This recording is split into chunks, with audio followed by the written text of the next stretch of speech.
بسم الله الرحمن الرحيم والصلاة والسلام على سيدنا المرسلين سيدنا محمد وعلى آله وصحبه أجمعين. In the Surah An-Naml, this surah talks about the story of the ant, but within the surah of the ant, or the story of the ant, presented to us the story of Soleiman alayhi salam. وورث سليمان داود وآتيناه الحكم وآتيناه وورث سليمان داود وقال أيها الناس علمنا منطق الطير وأوتينا من كل شيء إن هذا له الفضل المبين. Allah Azza wa Jal have given to Soleiman alayhi salam after he was tested. والقينا على جسده والقينا على جسده كرسي والقينا على جسده على كرسيه جسدا. When he was tested, he asked Allah Azza wa Jal after the trial to be given ملكا لا ينبغي لأحد من بعده, a kingdom or a hukum ruling that no one else would be having. And as a result of that, Sulaiman alayhi salam was able to govern not only the human, but he also governed the jinn and governed, the animal, the insects, the birds, and he had a huge power. But nevertheless, he, never felt arrogant or proud, and that's why when he heard the ant saying to the other ants, "Udkhulu masakinakum," go to your, accommodations. Go back to your, underground. لا يحطمنكم سليمان وجنوده وهم لا يشعرون, so that the army of Sulaiman would not crush you while they are unaware. يحطم, by the way, in the Arabic language, and this is one of the things about, the beauty of the Quran. يحطم means crush, and crush would not be like you cannot say I crushed someone, because a human are made from clay and we are, flesh and bones, but ants are made from crystal. And that's why specifically the Quran said يحطم لا يحطمنكم, because the Quran explained to us that the ants are made from crystals, not from their same composition that we're made of from, as a human. But nevertheless, فتبسم ضاحكا من قوله وقال ربي أوزعني أن أشكر نعمتك التي أنعمت علي وعلى والدي وأن أعمل صالحا ترضاه وأدخلني برحمتك في عبادك الصالحين. Subhanallah, look into this.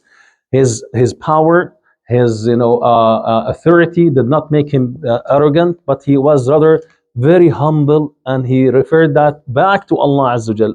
أوزعني أشكر نعمتك التي أنعمت علي وعلى والدي. Ya Rabbi, help me. أوزعني, help me. So if it's not to the help of Allah Azza wa Jal to be able to thank him for whatever precious, bounties that you are enjoying in your life, it's not going to be possible. And that's why, as we're living in these beautiful days, let's be thankful to Allah Azza wa Jal, to whatever benefits he had given to us, to whatever privileges that he had given to us. And the most important and benefit that we need to ask Allah Azza wa Jal for is the fact that we're here in the masjid, the fact that we're saying La ilaha illallah Muhammad Rasulullah, the fact that we're not living this life without being aware of what we're created for, or what we are struggling in life for, or what we're dying if we happen to die for.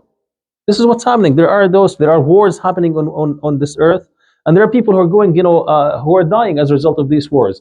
But what are they dying for? Allah knows. Is it for nationalism? Is it for something else? Allah Azza wa Jal, knows.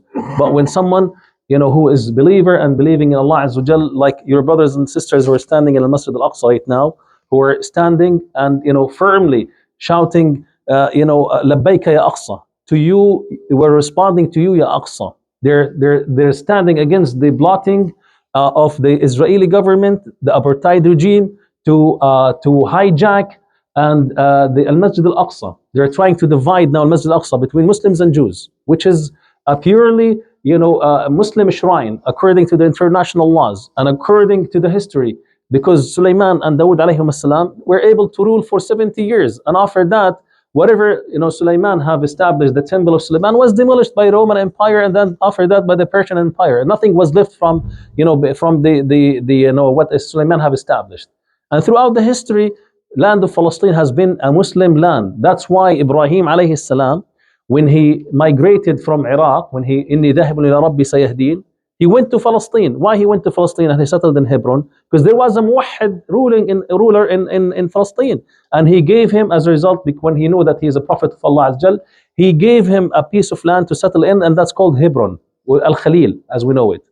So this is, subhanallah, and throughout the history, the story, Allah Azza Jal also emphasizes and show us how this Prophet of Allah Azza wa Jal, who was muwahid, who was believing in Allah Azza wa Jal. And by the way, Bani Israel, what did they say about Sulaiman alayhi salam?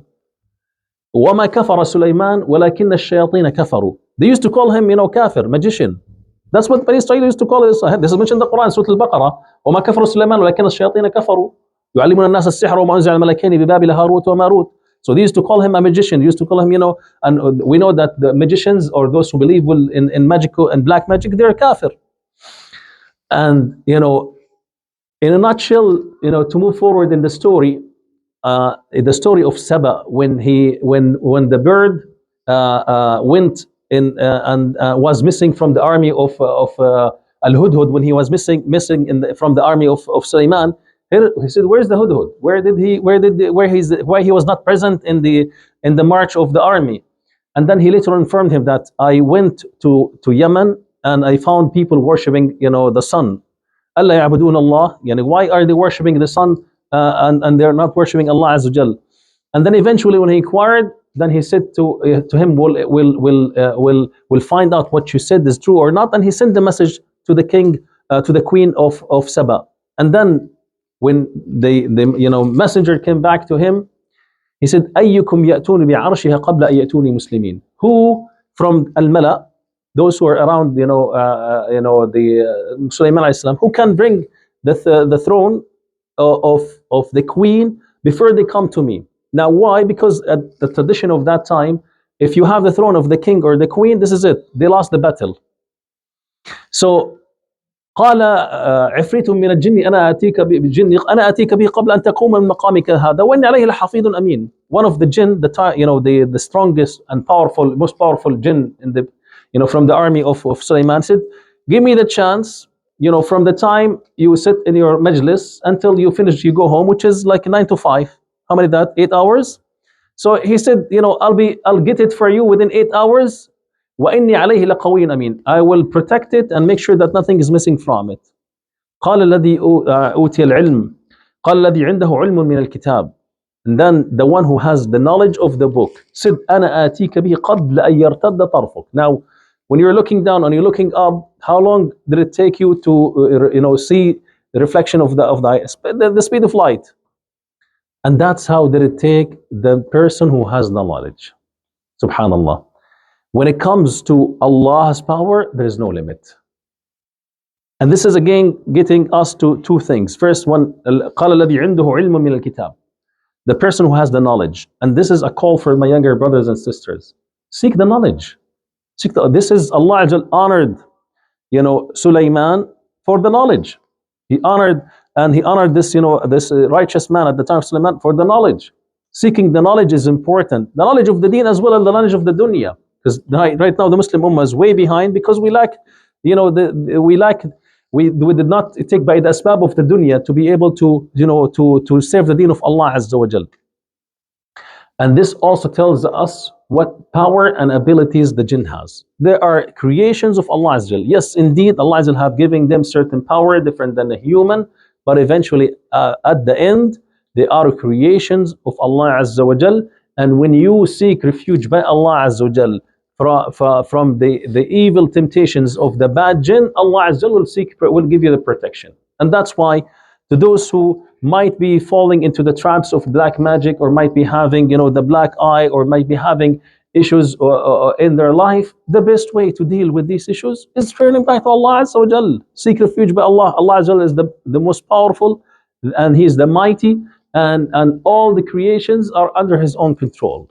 May Allah Azza wa Jal help us to be from those who are thankful to Allah Azza wa Jal. As I said again, especially in these powerful days and nights we're living in, to reflect and ponder on what Allah Azza wa Jal had given to us. And may Allah Azza wa Jal make us from those who are always striving and struggling to seek the knowledge of the deen and the dunya. And may Allah Azza wa Jal make us from those who seek refuge by Him from whatever challenges we encounter in our life. No matter how difficult the challenges could be in our life and how powerful these challenges, Allah is much more powerful. سبحان ربك رب العزة عما يصفون وسلام على المرسلين والحمد لله رب العالمين. جزاكم الله خيرا. السلام عليكم ورحمة الله وبركاته.